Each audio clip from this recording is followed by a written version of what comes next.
The days after liberation moved in a blur of wonder. Earth soldiers walked through the streets of New Seoul, handing out food and medicine.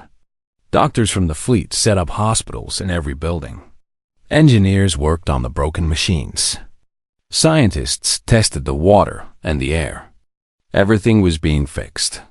Everything was being made new. Taeho watched it all with eyes that could not believe. He stood on the roof of the old command center and looked out at his city. For the first time in decades, the streets were full of life. Children laughed and ran between the buildings. Old men sat on benches and talked to the Earth soldiers. Women sang songs, real songs from the homeland that they had only heard in old recordings. The gray buildings did not seem so gray anymore. Suman found him on the roof. She looked different now. Her eyes were bright. Her face was clean. She wore a new jacket, a gift from one of the Earth soldiers. On the shoulder was the symbol of Earth, fresh and colorful. "The Admiral wants to see you," she said. Taeho nodded and followed her down. Admiral Minho had made his headquarters in the governor's old building. The halls were filled with officers and advisors.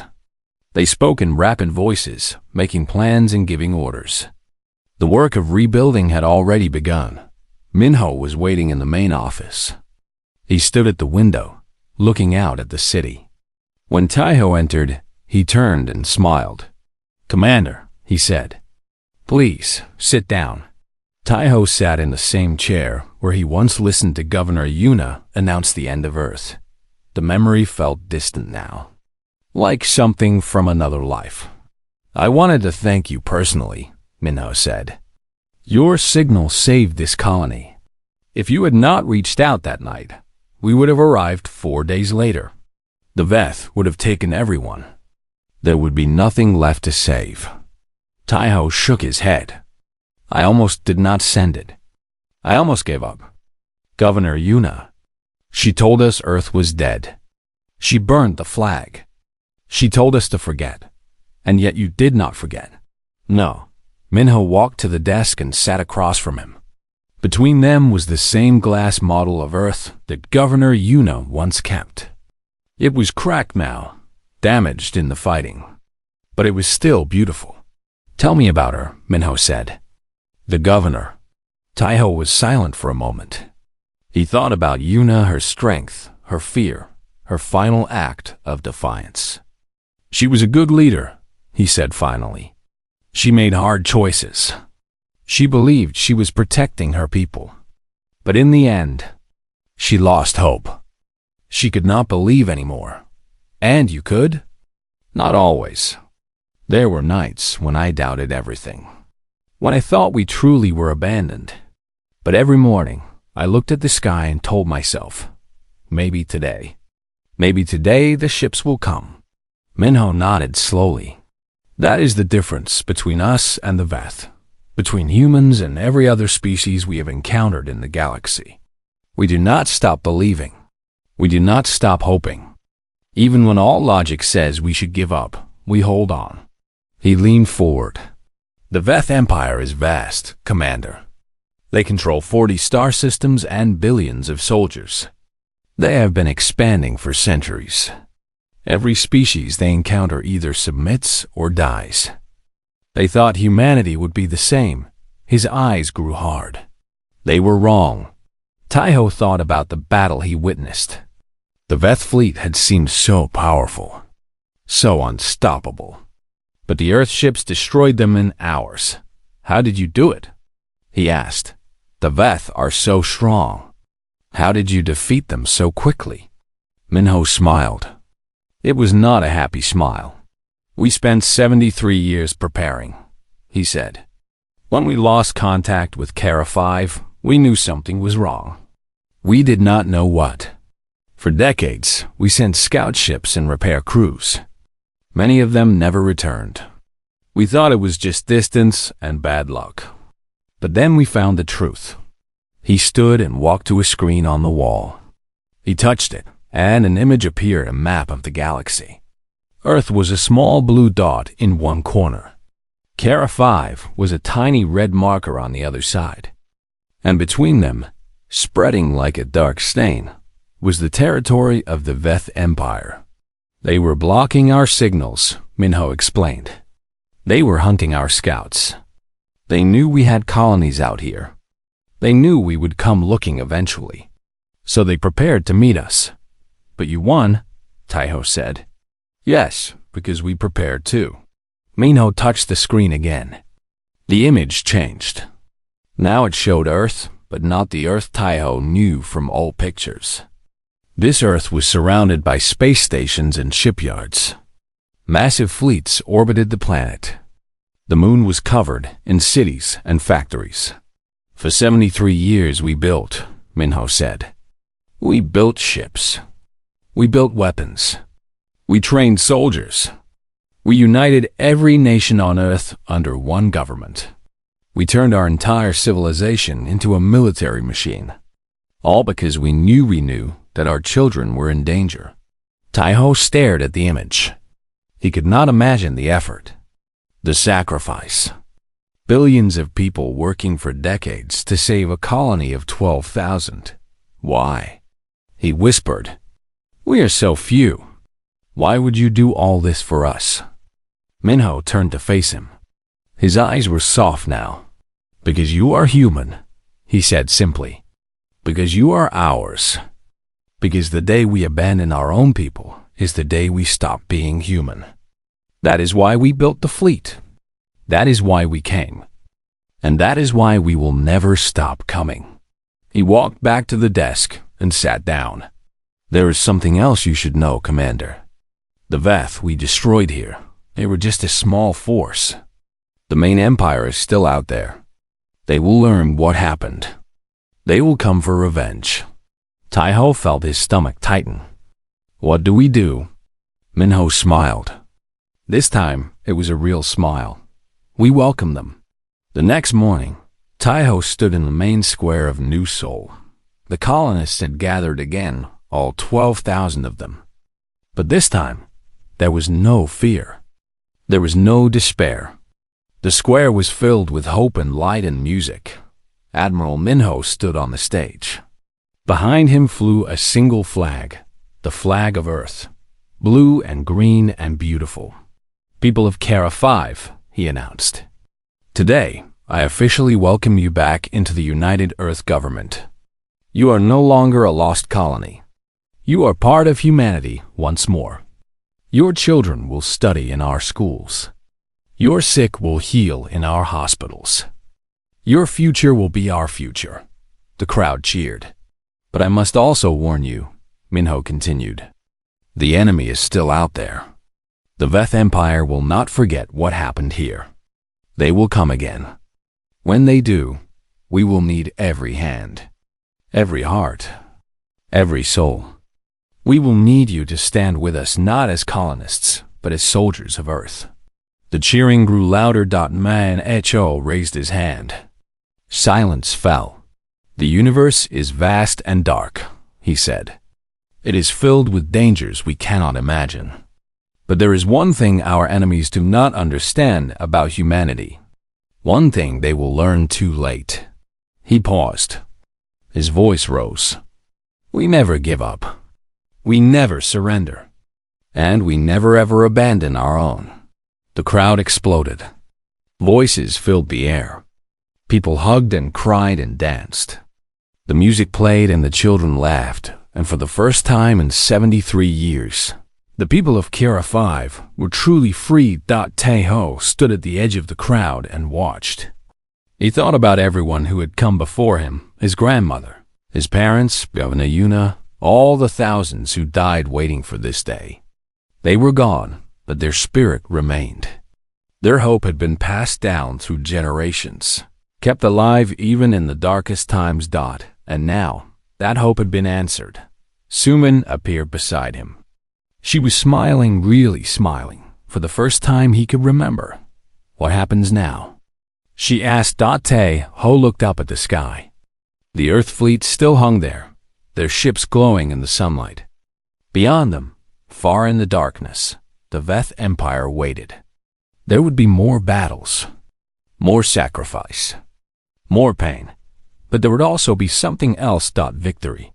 Now, Taiho said, we go home. He turned and walked toward the square. Toward his people. Toward his future. The moment they abandoned their faith, Earth sent its army through the sky. And humanity was whole once more. 3 days passed like 3 years. The Veth worked fast. They built prison camps outside the city. They forced the colonists to march in lines. They separated the young from the old, the strong from the weak. The strong were put to work immediately carrying metal, building structures, digging holes in the ground. The weak were locked in cages and given barely enough food to survive. Taiho was put with the workers. His hands bled from the labor. His back screamed with pain. But he kept moving. He kept working. He kept counting the hours. 70-2 hours. That was what Earth promised. 72 hours until the fleet arrived. By the end of the first day, 20 hours had passed. By the end of the second, 56. By the morning of the third day, Taiho woke up knowing that salvation was only 16 hours away. He looked around the work camp. The other colonists were broken and tired. Many had stopped hoping. They worked in silence, their eyes empty. The Veth had beaten the fight out of them, but Taiho still had fire in his heart. He found Suman near the water station. She was thin, now thinner than before. Her dark hair was dirty and tangled. But she was alive. That was what mattered. Today, he whispered to her. They are coming today. She looked at him with hollow eyes. How do you know? I counted the hours. The message said 3 days. 3 days is almost over. For a moment, her face did not change. Then, slowly a small light appeared in her eyes. Hope, the most dangerous thing in the universe. What do we do? She asked. We wait. We survive.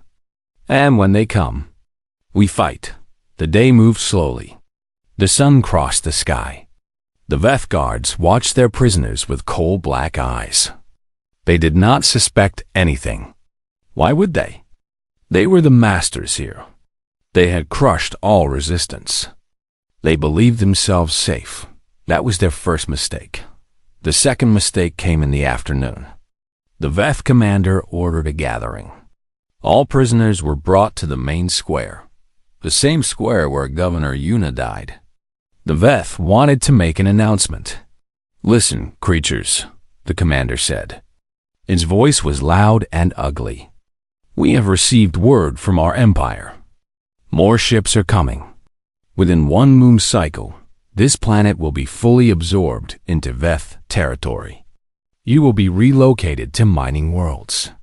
Your city will be destroyed. This is your future. Accept it. The colonists stood in silence. Some cried. Others simply stared at the ground. But Taiho looked up. He looked at the sky beyond the Veth ships. He searched for something, anything that might tell him Earth was close. And then he saw it. A single flash of light. Small at first. Then bigger. Then brighter. The Veth commander kept talking. It did not notice the sky changing. It was too focused on terrorizing its prisoners. Another flash. Then another. Then dozens. Taiho's heart began to pound. The Veth ships in orbit started moving. Their formations broke apart.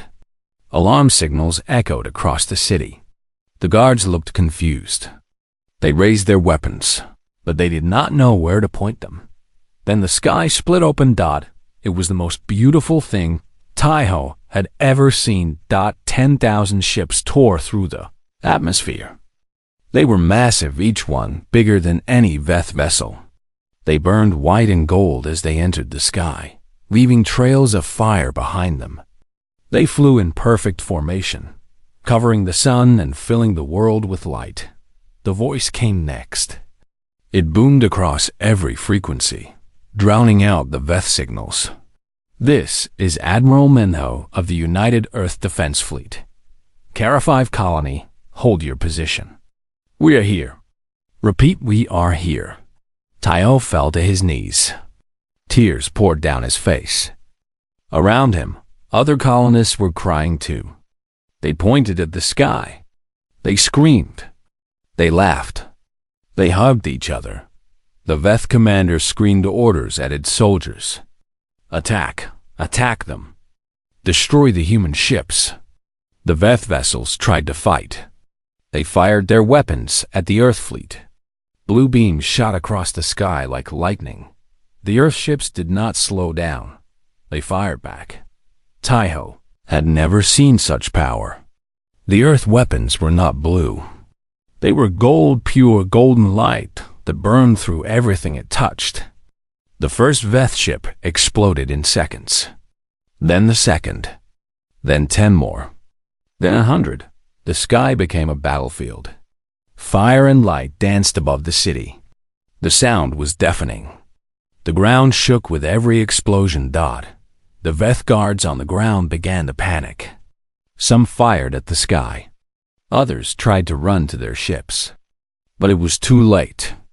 The Earth fleet had already sent down landing crafts, thousands of smaller vessels that descended like a swarm. The first soldiers touched down in the main square. They were human. Real humans from Earth. They wore armor of silver and gold. They carried weapons that hummed with energy. They moved like warriors from ancient stories, fast and strong and fearless. The Veth tried to fight them. It did not go well. Taiho watched as a single Earth soldier faced 3 Veth warriors. The aliens swung their weapons. The human dodged. 1 shot, 2 shots, 3 shots. The Veth fell dead. More soldiers landed. More Veth died. The battle in the streets lasted less than an hour. The battle in the sky was already over. The Veth fleet, hundreds of massive warships, was nothing but burning wreckage falling toward the ocean. When the fighting stopped, silence returned. But this was a different kind of silence. Not the silence of fear. The silence of freedom. Admiral Minho landed in the main square. He stepped off his shuttle and looked around at the destruction. Then he looked at the colonists, the 12,000 survivors, who stood among the ruins. He was a tall man with gray hair and dark eyes. His uniform was perfect. The symbol of Earth blazed on his chest, blue and green and more beautiful than any dream. He walked toward Taiho. The commander of Kara 5 stood frozen. Unable to speak, Minho stopped in front of him and smiled. It was a warm smile. A kind smile. "Commander Taiho," he said, "we received your message." Taiho opened his mouth. Nothing came out. The tears were still falling. Minho reached out and placed a hand on his shoulder. "You thought we forgot you," he said softly. "We did not. We have been searching for you for 73 years. The communication relays were damaged. It took us decades to repair them. But we never stopped looking. We never stopped believing you were alive." Taiho finally found his voice. It was broken and rough. "Why?" he asked. "Why did you come? We are just a small colony. We have nothing to offer." Minho shook his head. "You are wrong, Commander. You have everything to offer. You are human. You are our family. And Earth never abandons its family." He turned to face the crowd. "People of Kara 5, he announced. "I bring greetings from Earth, from your home. The journey was long. The waiting was hard. But today, after 140 years, we are reunited. Today, you are no longer alone." The colonists began to cheer. The sound built slowly at first, then grew into a roar. It filled the square and echoed across the city. It rose up to the sky where the Earth fleet still hovered, 10,000 ships, standing guard over their lost children. Taiho looked up at those ships. He thought about his grandmother. He thought about Governor Yuna. He thought about all the people who died waiting for this moment. They were gone. But their faith was not. Earth had come. and humanity would never forget its own. The celebration lasted only one day. On the second morning after Earth's message, Taiho woke to the sound of alarms. He jumped from his bed and ran to the window. The sky was wrong. It was not gray. It was not blue. It was filled with shadows, massive dark shapes that blocked out the sun. Ships. Hundreds of them. They hung in the sky like iron clouds. Taiho's blood turned cold. These were not Earth ships. Earth's fleet was still 4 days away. These ships were different. They were black and angular, covered in strange symbols. They moved in perfect formation, circling the city like hunters watching their prey. He grabbed his uniform and ran outside. The streets were full of people. They stood frozen, staring up at the sky with terror in their eyes. Children cried. Parents held them close. Old men and women crossed their arms and prayed. Taiho found Governor Yuna near the main square. She was surrounded by soldiers, the small militia that served as the colony's only defense. They carried old weapons, guns that had not been fired in decades, armor that was rusted and weak. What are they? Yuna demanded. Who are they? No one had an answer. Then the sky spoke. A voice came from the ships above loud enough to shake the buildings. It spoke in a language no human understood. Then it changed. It became broken, ugly words in their own tongue. Creatures of this world, you are now property of the Veth Empire. Your planet belongs to us. Your lives belong to us. Resistance will be punished by death. Surrender will be rewarded with service. You have 1 hour to choose. The message repeated, again and again. The same cold words. The same terrible promise. Taiho looked at Governor Yuna. Her face was pale. Her hands were shaking. For the first time in his life, he saw fear in her eyes. What do we do? He asked. She did not answer. She could not. The hour passed in silence. People gathered in the square, not to celebrate, but to wait. They looked up at the ships and prayed for miracles. Some still believed Earth would come in time. Others had already lost hope again. When the hour ended, the ships moved. 3 of them descended from the sky and landed outside the city. Their doors opened and creatures walked out. Taiho watched from the wall of the city. He had never seen anything like them. The Veth were tall, nearly 3 meters each. They had gray skin and 4 arms. Their faces were flat and empty, with small black eyes that showed no emotion. They wore armor of dark metal and carried weapons that glowed with blue light. There were hundreds of them. They marched toward the city in perfect lines. Their footsteps shook the ground. Prepare to defend, Governor Yuna ordered. Her voice was weak, but she tried to sound strong. The militia raised their weapons. 50 men and women. That was all they had. 50 against hundreds of monsters from the stars. Taiho took a gun from a fallen soldier and joined the line. His hands were steady. His heart was not. The Veth stopped at the edge of the city. One of them stepped forward. It was larger than the others, a leader perhaps. It spoke in that broken, ugly voice. Surrender your leaders. Open your gates. Accept the rule of the Veth Empire. This is your only choice. Taiho looked at Governor Yuna. She was standing at the gate, surrounded by soldiers. For a moment, he thought she would fight. He thought she would stand tall and refuse to kneel. But then she dropped her weapon. Stand down, she said. Her voice was empty now. Defeated. Open the gates. There is no point in fighting. Governor, Taiho shouted. We cannot give up. Earth is coming. They will be here in 4 days. 4 days is too long, she replied. We will all be dead in 4 hours. She walked toward the Veth leader. Alone. Unarmed. The creature watched her approach with its cold black eyes. I am Governor Yuna, she said. I speak for my people. We will not resist. We ask only that you spare the children. The Veth leader tilted its head. Then it made a terrible grinding noise that might have been laughter. Children, it said. Interesting. The Veth do not kill children. Children are useful. They can be trained. They can be made to serve. Your children will live. They will work in our mines. They will build our ships. They will forget they were ever human. Yuna's face crumbled. She fell to her knees. The Veth soldiers moved into the city. They were not gentle. They grabbed people from their homes. They broke down doors and windows. They destroyed anything that looked like a weapon. Taiho hid in the communication room. He locked the door and turned on the console. His hands moved quickly over the controls. Earth, he said into the microphone. This is Commander Taiho of Kara 5. We are under attack. An alien force has invaded our colony.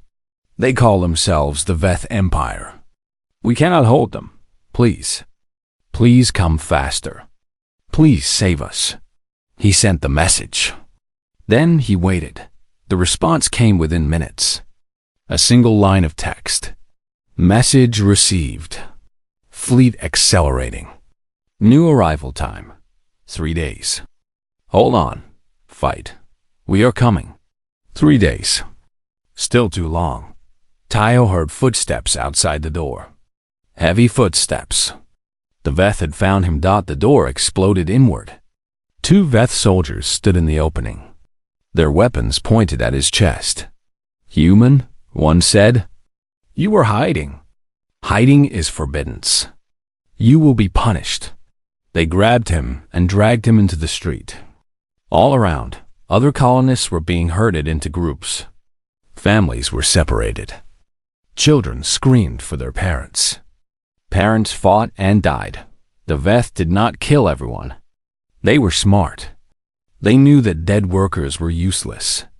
Instead, they beat the strong and scared the weak. They chose leaders and broke them in front of their people. Governor Yuna was the first example. They brought her to the main square and forced her to kneel. The Veth leader stood before her with a weapon in its hand. You were the leader of these creatures, it said. Now you are nothing. Say it. Tell your people. Tell them they belong to the Veth. Yuna looked up at her people. Her face was bloody and swollen. But in her eyes, Taiho saw something new. Something fierce. Never, she whispered. The Veth leader raised its weapon. Taiho closed his eyes. He could not watch. He heard the shot. He heard the body fall. He heard the silence that followed. When he opened his eyes, Governor Yuna was gone. Only blood remained. The Veth leader turned to face the crowd. This is the price of resistance. Remember it. Obey us, and you will live. Defy us, and you will die. Night fell on Kara 5. The fires burned in every street. The Veth had made the city their prison. Guards stood at every corner. Weapons pointed in every shadow. Taiho sat in a corner of the main square with the other prisoners. His wrists were bound. His body ached. But his mind was still working. 3 days, he thought. Just 3 more days. He looked up at the sky. The Veth ships still floated there, blocking out the stars. But somewhere beyond them, somewhere in the darkness, the Earth fleet was coming. He just had to survive until then. Around him, people were crying and praying. Some had given up completely. Others whispered about escape. But no one had a real plan. Taiho closed his eyes and thought about his grandmother. She had believed in Earth her whole life. She died believing. Now, finally, she was proven right. Earth was coming. He just hoped they would arrive in time. The morning came with clear skies. For the first time in weeks, the sun broke through the clouds and touched the gray buildings of New Seoul. It should have been a good sign. It was not. Taiho woke early. He had not slept well. The words he spoke into the darkness still echoed in his mind. He knew no one had heard them. He knew it was foolish to hope. But still, some small part of him waited for an answer. He dressed in his uniform and walked to the main square. Already, people were gathering. They came from all corners of the city, men and women, old and young, families with children. They stood in silence and looked at the stage that had been built during the night. The stage was made of old metal. On it stood a single podium. Behind the podium hung two flags. The first was the flag of Earth, blue and green and beautiful. The second was new. Taiho had never seen it before. It was red and silver with a single star in the center. The flag of the Karen Republic. He pushed through the crowd and found a spot near the front. Around him, people whispered. They did not know what was happening. The governor had called them here, but she had not explained why. Suman appeared beside him. Her face was pale. "Is it true?" she asked. "Is she really going to do it?" Taiho nodded. "Yes, but what about Earth? What about home?" He looked at the young woman. She was born on Kara 5. She had never seen Earth. To her, it was just a story, a dream, but still she believed. They all believed. It was the only thing that kept them going. "Home is here now," he said quietly. "That is what the governor wants us to accept." Before Suman could respond, the crowd fell silent. Governor Yuna had appeared on the stage. She wore a formal dress of dark blue. Her gray hair was tied back. She looked strong and certain. She stepped to the podium and looked out at her people. For a long moment, she said nothing. She just watched them, 12,000 faces looking back at her with hope and fear and confusion. Then she began to speak. "My friends," she said. "My family. Today, I come to you with heavy news. News that has been building for many years. News that we can no longer ignore." She paused. The crowd held its breath. For 140 years, we have called ourselves children of Earth. We have kept their traditions. We have flown their flag. We have taught our children to dream of a planet they will never see. And for 73 years, we have waited for Earth to remember us. We waited for their ships. We waited for their help. We waited for salvation. Her voice grew harder. But salvation never came. A murmur ran through the crowd. Some people shook their heads. Others began to cry. "Earth has abandoned us," Yuna continued. "Perhaps they are dead. Perhaps they no longer care. Perhaps they never cared at all. We do not know. We will never know. But what we do know is this. We cannot wait any longer." She raised her hand and pointed at the flag of Earth. "This flag represents a lie. It represents a home that does not exist. It represents false hope that has poisoned our souls for generations. Today, I ask you to let it go. Today, I ask you to burn away the past and embrace the future." Taiho watched in horror as two soldiers walked onto the stage. They carried torches. Their flames danced in the morning light. "Today," Yuna declared, "we are no longer a colony of Earth. Today, we are the Karen Republic, free, independent, strong." The soldiers touched their torches to the flag of Earth. The fabric caught fire immediately. Blue turned to black. Green turned to ash.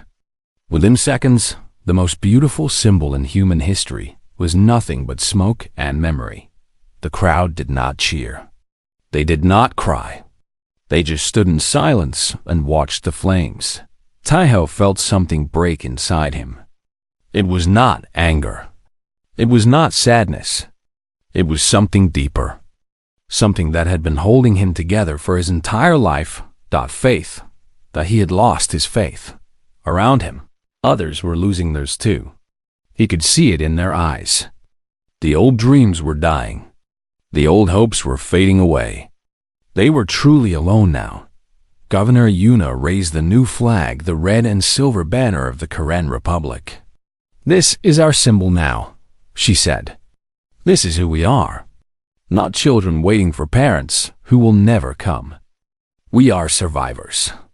We are builders. We are Karens. Some people in the crowd began to clap. Slowly at first, then louder. The sound spread like fire through dry grass.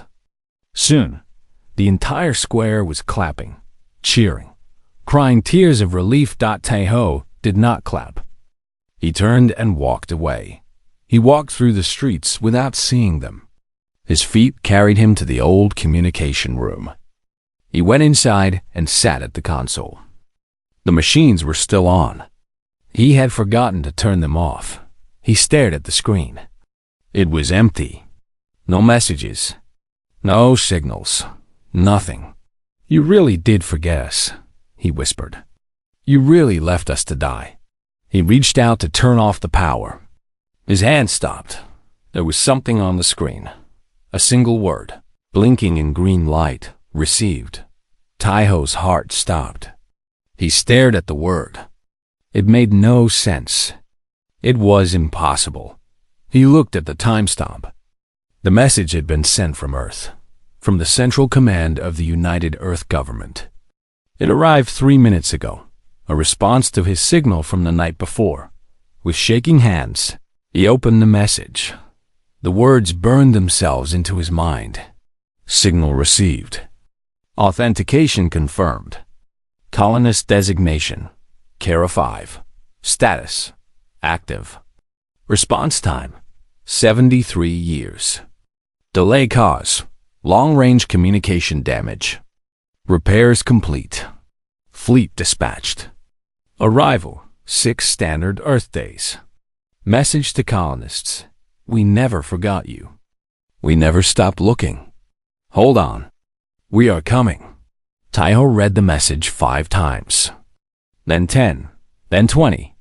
He could not believe it. He did not dare to believe it. But the words were real. The signal was real. Earth had answered. He jumped to his feet and ran. He ran through the streets, past the people still gathered in the square, past the governor's building, past everything. He ran until he reached the main communication tower at the center of the city. The doors were locked. He did not care. He broke the window and climbed inside. The security guards shouted at him, but he ignored them. He reached the main console and began typing. His fingers moved faster than they ever had before. He connected to every speaker in the city, every screen, every device. Then he played the message. The voice of Earth filled new soul. It echoed through the streets and into every home. People stopped what they were doing. They listened. They heard. We never forgot you. We never stopped looking. Hold on. We are coming. For a moment there was silence. Then the crying began. Not tears of loss. Not tears of sadness. Tears of joy. Tears of hope. Tears of faith restored. The flag of the Karen Republic still flew in the square. But already, people were pulling it down. They were searching for old Earth flags hidden in closets, buried in baskets. Saved by grandparents who refused to give up. Taeho stood at the window of the communication tower and watched his people come back to life. 6 days, he thought. Just 6 more days.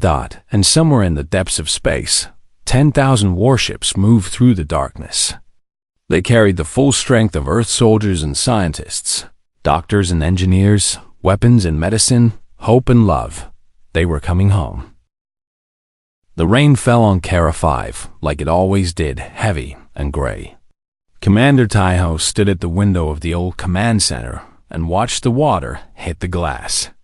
Behind him, the machines made their tired sounds. They were old now. Everything was old. 73 years had passed since the last message from Earth. Taeho was not alive when that message came. His grandmother was just a child then. She used to tell him stories about it. How the whole colony gathered in the main square. How they played the recording over and over. A woman's voice, calm and warm, had said, "Hold on. We are coming. Earth has not forgotten you. But Earth never came. Taiho turned away from the window. His office was small and simple. A desk, a chair, a picture of his dead wife on the wall. She died 3 winters ago from the sickness that took so many others. There was no medicine left. The factories that made medicine had stopped working long ago. He walked to his desk and sat down. On the table was a folder. Inside the folder was a report. He did not want to read it, but he had no choice. He opened it and looked at the numbers. Food supplies. 4 months remaining. Power cells. 60% and falling. Population. 12,216 souls. 12,000 people. That was all that remained of the great colony ship that left Earth 140 years ago. 20,000 brave humans had made the journey across the stars. They came to build a new world. They came with hope in their hearts. Now, hope was dying. There was a knock on the door. Taiho closed the folder. "Come in," he said. The door opened and a young woman entered. Her name was Sumin. She was 24 years old and served as his assistant. She had dark hair and tired eyes. Everyone had tired eyes these days. "Commander," she said, "the governor wants to see you." Taiho nodded slowly. He knew this meeting was coming. He had been avoiding it for weeks. But there was no more time to hide. He stood up and put on his jacket. It was old and worn. The symbol of Earth, a blue circle with green lands, was still visible on the shoulder, but the colors had faded. He wore it anyway. It was all he had left of home. The walk to the governor's building took 10 minutes. Taiho walked through the streets of New Seoul, the only city on Kara 5. The buildings were made of gray metal. The streets were empty. Most people stayed inside now. There was nothing to do outside. No markets. No festivals. No laughter. He remembered when he was a boy. The streets were full of life then. Children played games. Old men sat on benches and told stories about Earth. Women sang songs from the homeland. There was music and food and dancing. All of that was gone now. He reached the governor's building and went inside. The guards at the door nodded at him. They knew who he was. Everyone knew everyone in New Seoul. Governor Yuna was waiting for him in her office. She was a woman of 50 years, with gray hair and a strong face. She had been governor for 10 years now. Before that, her father held the position. Before that, her grandfather. The first governor was her great-great-grandmother, Captain Yuna the Elder, who led the colony ship from Earth. "Sit down, Taiho," she said. Her voice was calm, but he could hear the weight in it. He sat in the chair across from her desk. Between them was a small model of Earth. It was made of glass and metal. It was beautiful. It was beautiful. It was also a lie. "You read the report?" she asked. "Yes." "Then you know we cannot continue like this." Taiho said nothing. He knew what was coming. He had known for months. But hearing it spoken out loud was different. Yuna stood up and walked to the window. Outside, the rain continued to fall. "My grandmother believed Earth would come," she said. "My mother believed it too. I believed it when I was young. I waited and waited. Every night, I looked at the sky and hoped to see their ships." She turned to face him. Her eyes were hard now. "But they are not coming, Taiho. They were never coming. Earth is dead, or Earth has forgotten us. Either way, we are alone. Governor, no." She raised her hand. "I have made my decision. Tomorrow, I will address the people. I will tell them the truth. We are no longer a colony of Earth. We are the Karen Republic, a free and independent nation." Taiho felt something cold move through his chest. "You cannot do this." "I can, and I will. The people need hope. They need to believe that someone out there cares about them. Una shook her head. False hope is worse than no hope. For 73 years, we have waited for salvation that will never come. Our children are dying. Our machines are breaking. We have no future because we spend all our time looking at the past. She walked back to her desk and sat down. It is time to let go, Taiho. It is time to forget Earth and build something new. Something that belongs to us. Taiho stood up. His legs felt weak. And what about me? What about the others who still believe? You can believe whatever you want, but the flags will come down. The symbols will be removed. We will no longer teach our children about a home they will never see. He wanted to argue. He wanted to shout and fight. But deep inside, a small voice whispered that maybe she was right. Maybe Earth was gone. Maybe they really were alone in the universe. He left the governor's office without saying goodbye. The rain had stopped, but the sky was still gray. He walked through the empty streets and returned to his home, a small building near the edge of the city. Inside, he sat in his chair and looked at the wall. There was a painting there.